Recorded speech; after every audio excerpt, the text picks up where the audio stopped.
Hello my dear friends, कैसे हैं आप सभी। आशा है कि आप लोग मस्त होंगे और बिल्कुल अपने पढ़ाई में ध्यान दे रहे होंगे। तो दोस्तों फिर से एक बार आप लोगों के सामने तैयारी के साथ, एकदम जोश के साथ, एकदम बिहारी स्टाइल के साथ आपका भाई तैयार हो चुका है। आज हम लोग इस वीडियो के माध्यम से यानी क्लास 10 का चैप्टर 2 यानी बहुपद को एकदम धुआं करने वाले हैं दोस्तों। एकदम जीरो लेवल से बताने का प्रयास करूंगा दोस्तों। आप लोग इस वीडियो को अधिक से अधिक अपने भाई को, दोस्तों को, ठीक है, अपने सहेलियों को, साथियों को ज़्यादा से ज़्यादा शेयर कीजिए और जो भी नया बंदा है इस चैनल को सब्सक्राइब कीजिए। चलो आते हैं दोस्तों, आज हम लोग पढ़ेंगे बहुपद। ठीक है, क्या पढ़ेंगे? ये नाम से पता चलता है कि बहुपद, नाम से पता चलता है ना, बहुपद यानी बहुत सारा पद है यहाँ पे। तो दोस्तों यानी बहुपद का डिफिनेशन पढ़ने से पहले आप लोगों को बिना रट्टे हुए यानी बहुपद किसे कहते हैं इसका डिफिनेशन आप लोगों को बताने का प्रयास करते हैं कॉन्सेप्ट के तौर पर। ठीक है, तो सबसे पहले हम लोग पढ़ेंगे चर। अब बताओ चर क्या होता है दोस्तों, सभी भाई मिलके बताओ कि चर क्या होता है और अचर क्या होता है। बताओ चर क्या होता है और अचर क्या होता है। चर गुना अचर यानी चर और अचर को यदि गुना करेंगे तो अपन का क्या बनता है? पद बनता है। क्या बनता है अपन का? बताओ। चर को अचर से यदि गुना करेंगे तो माय डियर फ्रेंड्स क्या होगा? पद बनेगा। क्या बनेगा? पद। ठीक है, चलो आते हैं पद क्या होता है, चर क्या होता है, अचर क्या होता है। दोस्तों चर जो होता है दोस्तों ABCD के रूप में होता है। ठीक है, चर जो होता है ABCD के रूप में होता है, ABCD। ठीक है, इस प्रकार से ये जो जितना भी अल्फ़ाबेट है, ठीक है, ये क्या है? चर के रूप में होता है। बाकी जो है जो अंग होता है, डिजिट जो है जिसको बोलेंगे अंग के रूप में कौन होता है? अचर। चलो साथ में बोलो एक बार, चर जो होता है ABCD के रूप में होता है और अचर जो होता है अंक के रूप में। 1 2 3 4 5 6 इस तरह का जो संख्या होता है वो उसको किस में रखा जाता है? अचर में। ठीक है, और चर और अचर को यदि हम लोग गुना करेंगे तो जो बनता है उसे क्या बोलेंगे भाई? उसे क्या बोलेंगे बताओ? उसे क्या बोलेंगे? पद बोलेंगे। क्या बोलेंगे? पद। ठीक है, चलो जरा प्रयास करो समझने के लिए। जैसे भाई साहब चर में हम लोग क्या लिख दिए? x। ठीक है, क्योंकि ये चर जो होता है ABCD के रूप में होता है और अचर जो होता है भाई, अचर आपका संख्या के रूप में होता है। यदि इन दोनों को गुना करेंगे तो क्या होगा? 2x। यानी 2 को x से गुना करेंगे तो क्या होगा? 2x। तो भाई साहब आप याद रखना, जब भी चर और अचर को यदि गुना करेंगे तो हमेशा अचर जो है आगे होता है। जैसे x गुना 2 तो क्या हो गया? 2x। यानी 2 को पहले लिखेंगे ना, ऐसे नहीं लिखना है x2, ऐसे नहीं लिखना, फिर गलत हो जाएगा आपका। ठीक है, चलो अब फिर उसी तरह अचर में कौन है? मान लेते हैं y है। ठीक है, या x² है।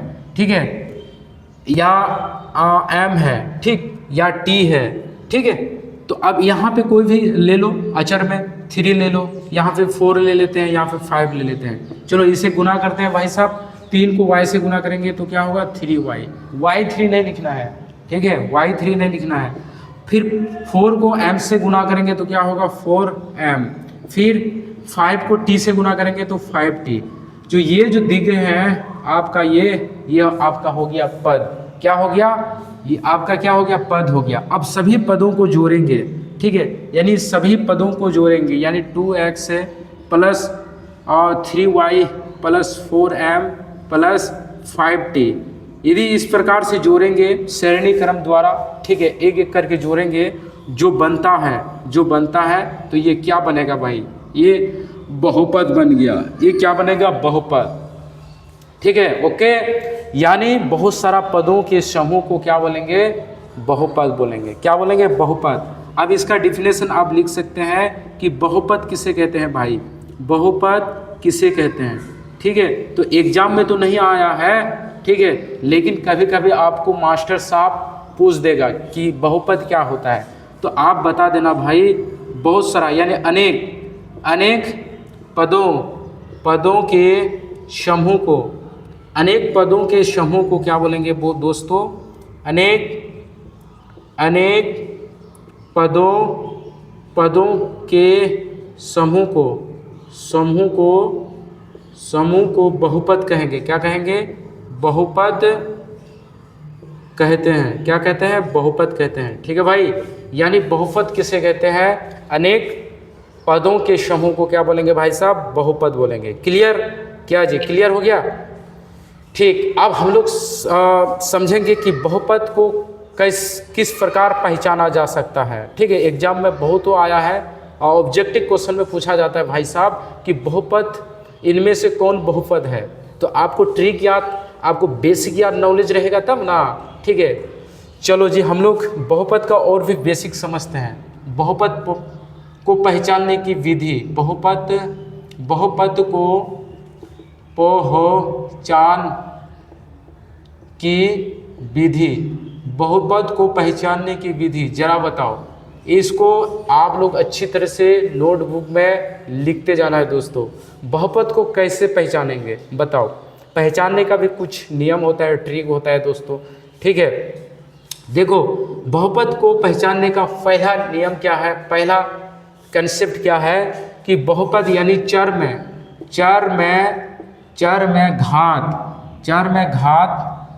घात का मान पूर्ण संख्या होना चाहिए। क्या भाई साहब, क्या बोले? यानी बहुपद यदि रहेगा और बहुपद में चरों का मान यदि पूर्ण संख्या के रूप में हो, जैसे भाई साहब, जैसे 4x से 1, 3x से 2 + 2, ठीक है, या 5y² + 2x, यानी इस प्रकार रहे। ये क्या है भाई साहब? ये है आपका चर। ठीक है, ये x से y आपका क्या हो गया? चर में यदि चर के घातों में यदि पूर्ण संख्या हो, चर की घातों में पूर्ण संख्या पता है भाई साहब? पूर्ण संख्या या तो 0, 1, 2, 3, 4, 5, 6, 7, 8, 9 के रूप में होता है। यानी घात में यदि 0 भी रहेगा तब भी घात होगा। यानी चरों के घात में यदि 0 होगा तब भी बहुपद होगा। ठीक है, ये है आपका पहला नियम। और दूसरा नियम क्या है दोस्तों? चर में घात का मान ऋणात्मक नहीं होना चाहिए। नहीं होना चाहिए भाई साहब, नहीं होना चाहिए। यानी चरों में घात का मान ऋणात्मक यानी माइनस नहीं होना चाहिए।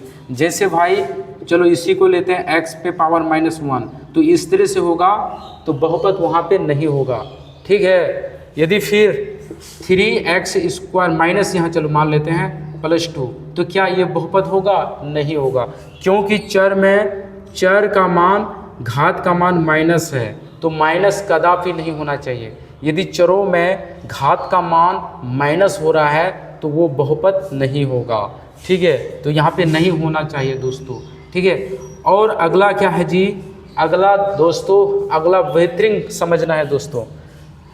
यानी चर में वर्गमूल नहीं होना चाहिए।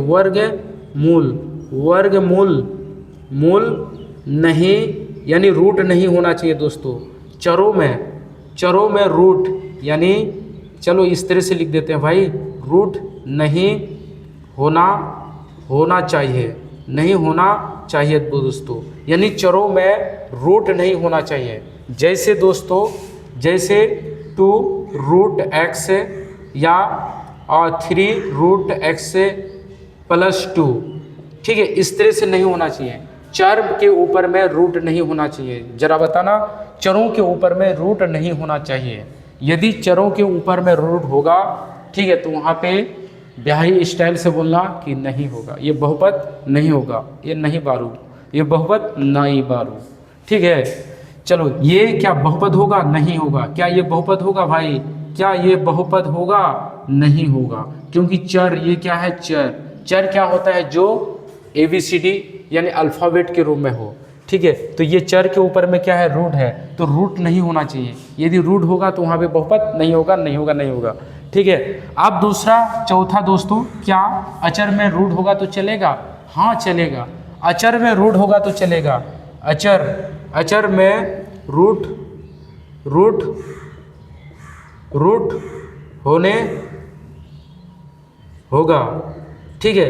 अचर में रूट होगा तो बहुपद होगा, लेकिन भाई चर में बहुपद नहीं होना चाहिए, ठीक है। अचर में रूट होगा तो बहुपद होगा। क्या होगा? होगा तो बहुपद होगा। क्या होगा? बहुपद होगा, ठीक है। और चौथा जी, और चौथा, चलो वीडियो आ रहा है, हाँ चलो इधर लिख देते हैं, चौथा नंबर को इधर लिख देते हैं भाई, चौथा नंबर को इधर लिख देते हैं, ठीक है। चौथा नंबर क्या है दोस्तों? चौथा नंबर आपको याद रखना, यदि चर का मान, यानी चर में घात का मान 1/2 यानी बटे के रूप में हो, ठीक है। जैसे 1/2, 3/2 इस तरह का अगर बटे में रहे चर का मान, तो वहाँ पे घात का मान, वहाँ पे बहुपद नहीं होगा। चर में घात का मान यानी बटे P/Q के रूप में हो, घात का मान, ठीक है, अच्छी तरह से लिख लेना। चर में घात का मान P/Q यानी जो बटे के रूप में हो, घात का मान बटे के रूप में हो, P/Q के रूप में हो तो बहुपद नहीं होगा, बहुपद नहीं होगा। क्या जी, आप चारों रूल को याद रखेंगे? ज़रा बताना। पहला रूल क्या है दोस्तों? चर में घात का मान पूर्ण संख्या होना चाहिए, चलेगा, 0 भी रहेगा, 1 भी रहेगा, 2 भी रहेगा। दूसरा क्या है? चर में घात का मान ऋणात्मक नहीं होना चाहिए, चरों में घात का मान माइनस वाला नहीं होना चाहिए, ठीक है, ठीक। अगला, चरों में रूट नहीं होना चाहिए, चरों के ऊपर में, जैसे कि ये क्या है? चर है, चर के ऊपर में क्या है? रूट है। जब रूट लगा हुआ है तो वहाँ पे बहुपद नहीं होगा। और तीसरा क्या है? चर में रूट होगा तो बहुपद होगा, ठीक है। चरों में अगर रूट रहेगा तो चलेगा दोस्तों, ठीक है, नहीं हो अगर रूट रहेगा तब भी चलेगा चरों में, ठीक है। अगला क्या है जी, यानी 4 नंबर में, कि चरों में घात का मान P/Q के रूप में नहीं होना चाहिए। जैसे x² + y पर a 1/2 है, तो इसमें तो स्क्वायर है, लेकिन ये काम खराब कर दिया, यानी y, यानी ये चर के ऊपर में क्या है? 1/2 है, तो ये इस प्रकार का बहुपद नहीं होगा, ठीक है। चलो अब हम लोग आते हैं, कुछ आप लोगों को बहुपद पहचानने के लिए कुछ जो है एग्जाम्पल बताते हैं, ठीक है, इसे साफ कर देते हैं। हाँ तो भाई साहब, आपके सामने जो है पहचान करके बताइए कि इनमें से कौन बहुपद है। ज़रा बताना है दोस्तों, इनमें से कौन बहुपद है, क्या ये बहुपद होगा? बताइए भाई साहब, बताइए, कमेंट में बताइए कि 2 - x⁻3, ठीक है। तो चरों में जो है घात का मान पूर्ण संख्या के रूप में है, ठीक है, तो ये बहुपद होगा। क्या बहुपद होगा? ये बहुपद है, यस, ये बहुपद होगा। लेकिन भाई साहब, ये बहुपद है? ज़रा बताना। अचर में जो है, अचर में क्या है? रूट है, लेकिन चर में रूट है नहीं है, तो ये भी बहुपद होगा दोस्तों। इसमें रूट नहीं होना चाहिए, ठीक है, चर में रूट नहीं होना चाहिए। अचर में रूट है लेकिन चर में रूट नहीं होना चाहिए। तो दोस्तों ये जो है ये रूल में फॉलो है, ठीक है। चलो जी, अगला क्या है कि चर में क्या है? रूट हो, चर में क्या है? रूट है। तो भाई साहब, चर में रूट नहीं होना चाहिए। यदि चर में यदि रूट है तो वहाँ पे बहुपद नहीं होगा। नो, इसको देखते हुए ऐसे मार देना, नो। अगला, अचर में क्या है? 1/2 के रूप में है, यानी P/Q के रूप में है, यानी चर का घात का मान यानी बटे के रूप में है। तो दोस्तों क्या ये बहुपद होगा? नहीं होगा, ठीक है। अगला दोस्तों, चर में जो है घात का मान क्या है? 0 है। क्या है? घात का मान क्या है? 0 है। तो क्या भाई साहब, क्या ये बहुपद होगा? तो यस होगा, क्योंकि 0 जो है पूर्ण संख्या है, पूर्ण संख्या 0 से ही स्टार्ट होती है। अगला क्या है? 2x - y⁻1। तो दोस्तों चर का घात का मान, चर में घात का मान क्या है? माइनस में है, तो ये बहुपद होगा, नहीं होना, नहीं होगा, नहीं होगा। अगला क्या है दोस्तों, अगला इसको आप लोग बताइए कि √2x + y, क्या ये बहुपद होगा? हाँ होगा। ये क्या होगा? बहुपद होगा, क्योंकि अचर में रूट है, चर में तो नहीं है ना, चर में रूट नहीं होना चाहिए दोस्तों। ठीक है, अब हम लोग आ जाते हैं थोड़ा सा आगे, बेसिक को समझते हैं। ठीक है, आगे की बेसिक को समझते हैं। चलो जी। हाँ तो भाई साहब, अब हम लोग समझेंगे बहुपद के प्रकार। दोस्तों बहुपद के 2 प्रकार हैं। ठीक है, एक पद के आधार पर और एक घात के आधार पर, घात के आधार पर और एक पद के आधार पर। आपको तो पता है पद क्या होता है, जैसे a + b + c, इस तरह से यदि एक पद, 2 पद, 3 पद, तो ये जो है पद होता है ना, क्या हो गया आपका? 2 त्रिपदी हो गया। यहाँ पे जैसे a + b रहेगा तो ये 2 पदी हो गया, a सिर्फ एक रहेगा तो 1 पदी, a b, इसमें a में यदि b अगर जुड़ जाए तो वहाँ पे 2 पदी होगा, c जुड़ जाएगा तो वहाँ पे क्या होगा? त्रिपदी हो गया। ठीक है, उसी प्रकार यदि a के ऊपर में पावर अगर 1 रहेगा, जैसे ये पद, इस पद के ऊपर में यदि घात का मान 1 है तो इसको एक घातीय बहुपद बोलेंगे। उसी प्रकार यदि a के ऊपर में यदि 2 घात है तो इसको क्या बोलेंगे? द्विघात बहुपद। यदि a के ऊपर में 3 पावर रहेगा तो इसको त्रिघातीय बहुपद। इसमें पद से कोई मतलब नहीं है, घात से मतलब है। और दोस्तों पद में जो है ना, घात से कोई मतलब नहीं है, उस ये पद के अनुसार जो है इसका प्रकार होता है दोस्तों। ठीक है, यानी पद जो है इसका घात से कोई लेना देना नहीं है, क्योंकि पद जो है ना सिर्फ पद को ही दिखाता है। जैसे ये तो एक पदी हो गया, इसमें a + b जोड़ देंगे तो ये 2 पदी हो गया, a + b + c इस तरह से जोड़ देंगे तो ये क्या होगा? एक पदी हो गया, एक पदी, पदी बहुपद। इस तरह से आप दे सकते हैं, एक पदी बहुपद पद। ठीक है, तो यहाँ पे आप इसको क्या देंगे हम लोग दोस्तों? एक पद, 2 पद, यानी ये क्या हो गया आपका? द्विपदी, द्विपदी बहुपद। ठीक है, तो ये आपका क्या होगा? त्रिपदी, त्रिपदी बहुपद। ठीक है, अब यही चीज यदि a के ऊपर में 1 रहेगा तो ये क्या हो गया? एक घात लिखेंगे, एक घात बहुपद। ठीक है, बहुपद। यदि a के ऊपर में 2 दे देंगे, ठीक है, ये इसको पद से कोई मतलब नहीं है, घात, यानी ये घात जो है ना, इससे पद से कोई मतलब नहीं है, ऊपर का पावर 2 होना चाहिए। ठीक है, यदि a पे पावर अगर 2 दे देंगे तो ये क्या होगा? द्विघातीय बहुपद। क्या हो गया? द्विघातीय बहुपद। या इसको इस तरह से आप लिख सकते हैं भाई, a + b, ऊपर में आप यहाँ पे 2 दे सकते हैं। ठीक है, या x पे पावर 2 y। ठीक है, या 2x पे स्क्वायर + y। इस तरह का ये क्या हो गया? द्विघातीय बहुपद। या आप इसका और भी उदाहरण है जी, आप देख सकते हैं, जैसे 2x पे पावर 1 या 3y पे पावर 1। ठीक है, ये आपका क्या हो गया?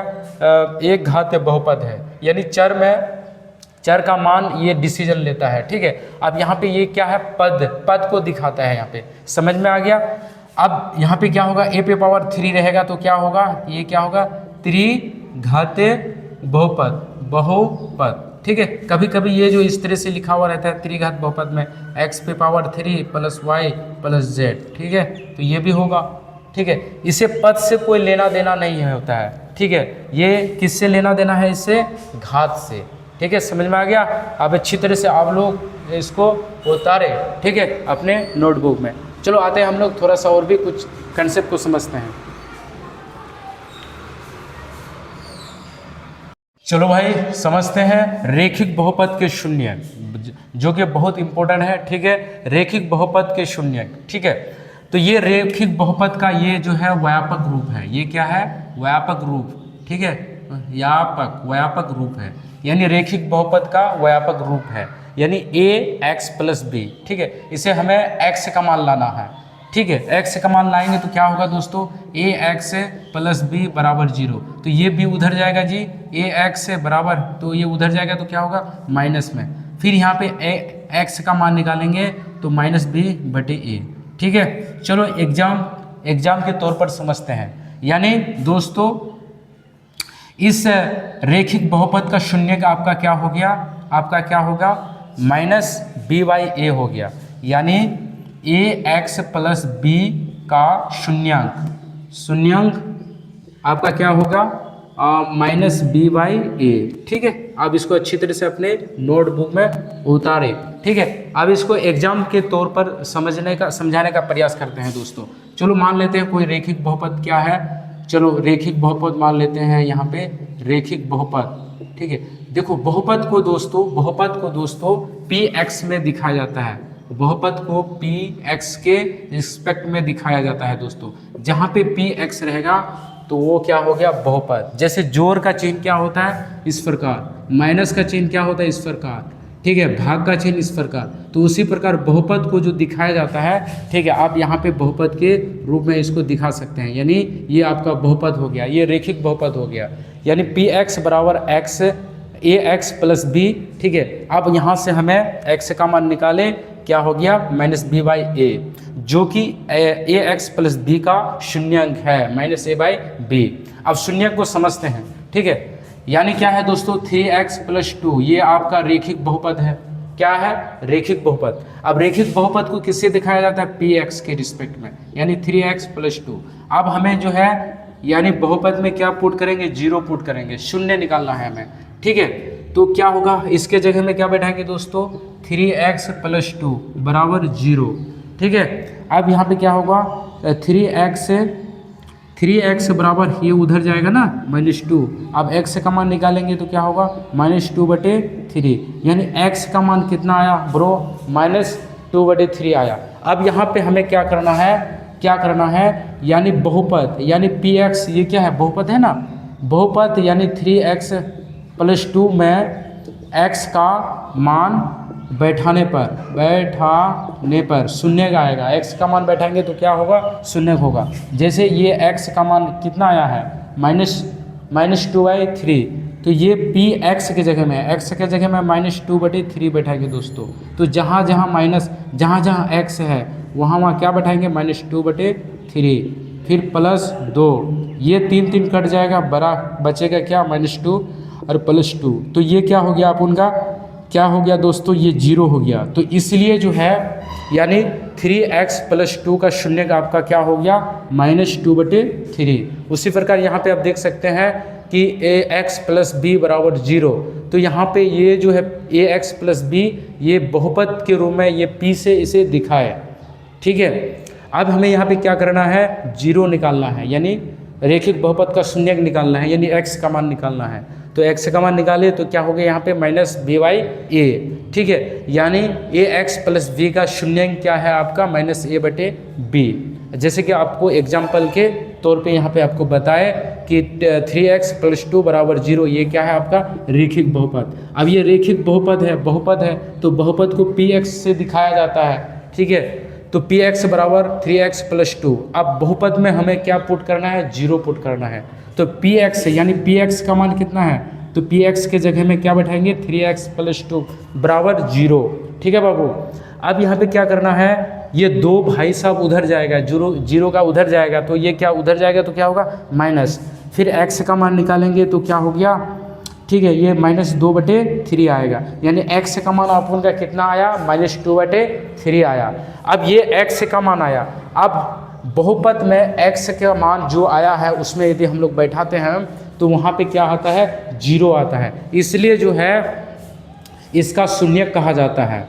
ठीक है, समझ में आ गया। अब इसी तरह से हम लोग द्विघात बहुपद का शून्य को पढ़ने का कोशिश करेंगे, समझने का कोशिश करेंगे, जो कि एग्जाम पॉइंट के लिए बहुत इम्पोर्टेंट है। क्या जी बच्चों साहब, क्या ये समझ में आया कि नहीं आया? आप लोग अच्छी तरह से इसको रिवाइजिंग करने का प्रयास करना। यानी ये भाई साहब क्या है ax प्लस बी बराबर ये 0 है, यानी ये रेखिक बहुपद का रूप है। ठीक है, ये इसे जो है रेखिक बहुपद में इसे दिखाया जाता है। जैसे कैसे दिखाया जाता है दोस्तों, जैसे 2x प्लस 4। ठीक है, अगर इस तरह से अगर एग्जाम पर रहेगा कि 2x प्लस 4 ये क्या है, कौन सा बहुपद है, तो आप बोलना कि ये भाई साहब रेखिक बहुपद है। क्योंकि रेखिक बहुपद में क्या होता है ax लगता है सिर्फ। ठीक है, चाहे x हो या y हो। ठीक है, तो यहाँ पे देख, तो यहाँ पे x है, बाकी a और b क्या है संख्या है, क्या है संख्या है, पूर्णांक कोई पूर्ण संख्या है। ठीक है, जैसे कि 2 और क्या है 4 है, यानी a का मान आपका 2 और b का मान आपका 4 और यहाँ पे x है। ठीक है। तो इस प्रकार से रहेगा, तो ये रेखिक बहुपद के रूप में है, ठीक है। तो रेखिक बहुपद का शून्य क्या हो गया, माइनस बी बाई ए। इसी प्रकार हम लोग आ जाते हैं जो कि एग्जाम पॉइंट के लिए बहुत इंपॉर्टेंट है, द्विघात बहुपद का शून्य। चलो वीडियो को लास्ट तक बनाए रखिए, ठीक है।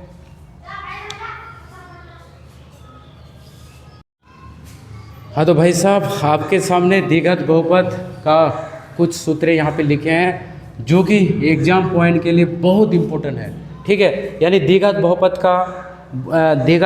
का व्यापक रूप क्या है आपका सामने में है। जैसे रेखिक बहुपद का क्या बताए, ए एक्स प्लस बी, ये इसका रूप है, रेखिक बहुपद का व्यापक रूप है। उसी प्रकार द्विघात बहुपद का व्यापक रूप यानी इसी के रूप में रहता है द्विघात बहुपद। जैसे a x square plus b x plus c, यानी एक्स के ऊपर में क्या है, 2 है ना, a x square plus b x plus c, ये द्विघात बहुपद का रूप है। जैसे कोई लड़की जो है काली माता का रूप बन जाता है, ठीक है, दुर्गा माता के रूप में बन जाता है, या कोई भूत के रूप में बन जाता है, तो उसी प्रकार जो है ये द्विघात बहुपद का ये रूप है। क्या रूप है, आप सभी याद कर लेना है। द्विघात बहुपद का ये समीकरण क्या है जी, इसका व्यापक रूप क्या है, a x square plus b x plus c. और इसका शून्य क्या है दोस्तों, इसका शून्य क्या है, अल्फ़ा और बीटा है। इसका शून्य क्या है, अल्फ़ा बीटा। जिस प्रकार हमने आपको बताया कि ए एक्स प्लस बी ये क्या है, रेखिक बहुपद का रूप है, व्यापक रूप है। अब इसका शून्य क्या था दोस्तों, माइनस बी बाई ए। इसका शून्य क्या था, रेखिक बहुपद का शून्य क्या था, माइनस बी बाई ए, जो कि हम एग्जाम के तौर पर भी बताए, ठीक है। तो उसी प्रकार जो है द्विघात बहुपद का 2 शून्य होता है। क्या, 2 शून्य होता है, बोलो। ये है आपका अल्फ़ा, ये है बीटा।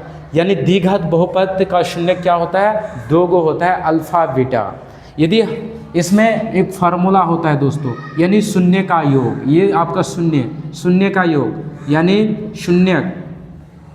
शून्य का योग क्या होगा दोस्तों, शून्य का योग क्या होगा दोस्तों, माइनस बी बाई ए। ये फार्मूला है दोस्तों, यानी अल्फ़ा प्लस बीटा बराबर माइनस बी बाई ए, ठीक है।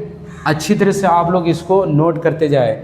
और उसी प्रकार यदि शून्य का गुना, ठीक है, शून्य का गुना दोस्तों, तो शून्य का गुना क्या होगा, सी बाई ए। यानी शून्य का गुना क्या होगा, शून्य क्या है, अल्फ़ा गुना बीटा, तो क्या हो गया, सी बाई ए, ठीक है। तो आप इसको अच्छी तरह से नोट करते जाए। तो शून्य का योग, ठीक है, द्विघात बहुपद के शून्य का योग क्या होगा, माइनस बी बाई ए। ये माइनस बी, ये बी जो है यहीं से आपको मिलेगा, और ए जो है यहाँ से बैठाना है, जितना यहाँ मान है उतना यहाँ पे बैठाना है, ठीक है। उसी प्रकार यहाँ पे सी का मान जितना है उतना यहाँ बैठाना है, ठीक है। तो ये हो गया आपका शून्य का योग, और ये हो गया आपका शून्य का गुना, ठीक है। चलो हम लोग एक मैथ एग्जाम के तौर पर, एक उदाहरण के तौर पर आप लोगों को बताने का प्रयास करते हैं दोस्तों, ठीक है। इसी में तो भाई साहब आपके सामने जो है ये है आपका द्विघात बहुपद का व्यापक रूप, जो कि ये द्विघात बहुपद के रूप में है, यानी a x square plus b x plus c के रूप में है। ए का मान आपका यहाँ पे कुछ नहीं है, ठीक है। अब यहाँ पे एक्स स्क्वायर यहाँ पे भी है और यहाँ पे भी है, यही है द्विघात बहुपद का पहचान। बाकी यहाँ पे बी का मान कितना है, 7, और यहाँ पे सी का मान आपका क्या हो गया, 10 हो गया। अब हमें क्या करना है, इस फार्मूला में हमें लाना है दोस्तों। इसको अच्छी तरह से समझने का प्रयास करिए दोस्तों। यहाँ पे ए का मान कुछ नहीं होता है, यहाँ पे कुछ नहीं है, तो यहाँ पे ए मान लेना पड़ेगा, ठीक है। तो दोस्तों ये है आपका द्विघात बहुपद का व्यापक रूप, किसका, द्विघात बहुपद का, ये ठीक है। तो सबसे पहले ये जो है द्विघात बहुपद का व्यापक रूप है, इसे गुणनखंड के रूप में हमें शून्य निकालना है, ठीक है। जैसे a x square plus b x plus c का गुण शून्य कौन है, अल्फ़ा और बीटा है। तो यहाँ हमें शून्य का मान पता है, नहीं पता है ना, तो शून्य का मान पता करने के लिए हमें गुणनखंड के रूप में इसे तोड़ करके शून्य का मान निकालना है, ठीक है। चलो शून्य का मान निकाल रहे हैं दोस्तों, जो कि शून्य 2 होता है, ठीक है। क्या है, x square plus 7x plus 10, ठीक है। अब यहाँ पे कुछ नहीं है तो इससे क्या करेंगे, गुना करेंगे। ये गुना करने के बाद यहाँ पे क्या हो गया 10, ठीक है। जितना संख्या जो भी संख्या आगे रहे पीछे वाला संख्या से क्या करना है, गुना करना है, और गुना करके एलसीएम करना है, 5 दूना 10, ठीक है। अब हमें ऐसा जोड़ना है या घटाना है ताकि बीच वाला आना चाहिए। तो हमें यहाँ पे जोड़ना है, 5 और 2 कितना हो गया 7, तो एक्स स्क्वायर प्लस एक क्या लेंगे 2x लेंगे, फिर यहाँ पे क्या लेंगे 5x, ताकि दोनों को जोड़ करके क्या होना चाहिए 7x प्लस 10x, ठीक है। अब हमें यहाँ पे कॉमन लेना है भाई, x ब्रैकेट x प्लस 2, ठीक है, प्लस क्या हो गया फिर 5 ब्रैकेट x प्लस 2, ठीक है। अब देखो दोस्तों ये ब्रैकेट में सेम सेम होना चाहिए, सेम सेम यदि नहीं होगा तो मैथ आपका नहीं बनेगा दोस्तों, ठीक है। तो हम लोग इसे क्या किए, खंड किए, ठीक है। खंड करने के बाद यहाँ पे कॉमन लिए दोस्तों, कॉमन क्या हो गया x से लिए कॉमन, उसके बाद क्या हो गया ब्रैकेट में x प्लस 2, फिर इसे यदि गुना करेंगे तो वही होगा, x को x से गुना करेंगे तो x पर स्क्वायर, फिर x को 2 से गुना करेंगे 2x से, फिर 5 को x से गुना करेंगे तो 5x से, फिर 2 को 2 से गुना करेंगे तो 10x से, ठीक है। अब हमें क्या करना है, एक बार x के बाहर वाला यानी ये ब्रैकेट का बाहर वाला को लेना है। बाहर वाला कौन है जी, x है, और यहाँ पे इसका इस ब्रैकेट के बाहर कौन है 5 है, ठीक है। एक बार बाहर वाला को लेंगे, और जो अंदर वाला जो है ये सेम सेम होता है, तो सेम सेम को एक बार ही लेंगे, ठीक है। अब देखेंगे दोस्तों यहाँ पे शून्य निकालेंगे, एक बार x प्लस 5 में 0 पुट करेंगे, फिर x प्लस 2 में 0 पुट करेंगे, तो इसमें पुट करेंगे तो -5 होगा, इसमें पुट करेंगे तो -2 होगा। तो यहाँ का शून्य आपका क्या हो गया ब्रो, यहाँ का शून्य आपका 5 और 2 हो गया। यानी जैसे कि x square plus bx plus c का शून्य ये अल्फ़ा और बीटा के रूप में है ना, उसी प्रकार 1x प्लस 7x प्लस 10 का शून्य जो है आपका ये हो गया आपका अल्फ़ा और ये हो गया आपका बीटा, ठीक है। यानी 5 और 2 -2। अब हमें क्या करना है, जांचना है, इस प्रकार यहाँ पे जांचना है, ठीक है। चलो इधर यहीं पे बना देते हैं। जैसे यहाँ पे हमें निकालना है शून्य का योग, शून्य का योग, तो शून्य का योग क्या होगा -b/a। तो शून्य का योग क्या है दोस्तों, एक बार शून्य क्या है 5, और एक बार क्या करना है जोड़ करना है, जोड़, फिर -5 प्लस और ये दूसरा क्या है -2, ठीक है। बराबर में देखो -b का मान यहाँ से लेना है, ठीक है। यहाँ पे b का मान कितना है 7, लेकिन दोस्तों यहाँ पे माइनस है, तो यहाँ पे b का मान 7, लेकिन यहाँ पे माइनस है तो माइनस आपको देना पड़ेगा। a का मान यहाँ पे क्या है 1, तो 1 देंगे दोस्तों।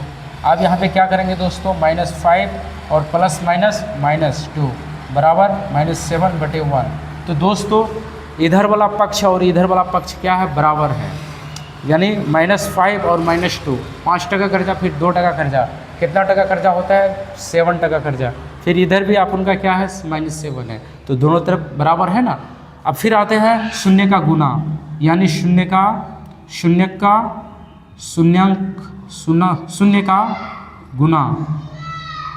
गुना, तो शून्य का गुना क्या होगा c/a, यानी शून्य का गुना कौन है जी -5 और दूसरा शून्य क्या है -2 बराबर c का मान कितना है, c का मान क्या है 10, यहाँ पे माइनस नहीं है तो माइनस नहीं देना है। अब यहाँ पे a का मान कितना है 1, यहाँ से a का मान लेना है 1। अब देखो दोस्तों 5 दूना 10, माइनस आपका प्लस हो गया, बराबर में इधर भी 10/1। तो देखते हैं दोस्तों यहाँ पे भी 10 और यहाँ पे भी 10, दोनों तरफ 10। तो ये आपका कंसेप्ट हो गया दोस्तों। चलो आज का कंसेप्ट यहीं तक समाप्त हुआ दोस्तों। तो आगे की कंसेप्ट जो है और भी अच्छी तरह से बताने का प्रयास करूंगा अगला वीडियो में दोस्तों, ठीक है। आज ज़रा बताना कि ये जो है आपका कंसेप्ट समझ में आया कि नहीं, कंसेप्ट क्या है, यदि समझ में नहीं आया तो अगले वीडियो में और भी अच्छी तरह से बताने का प्रयास करूंगा दोस्तों, ठीक है। थैंक यू, जय हिंद, जय भारत।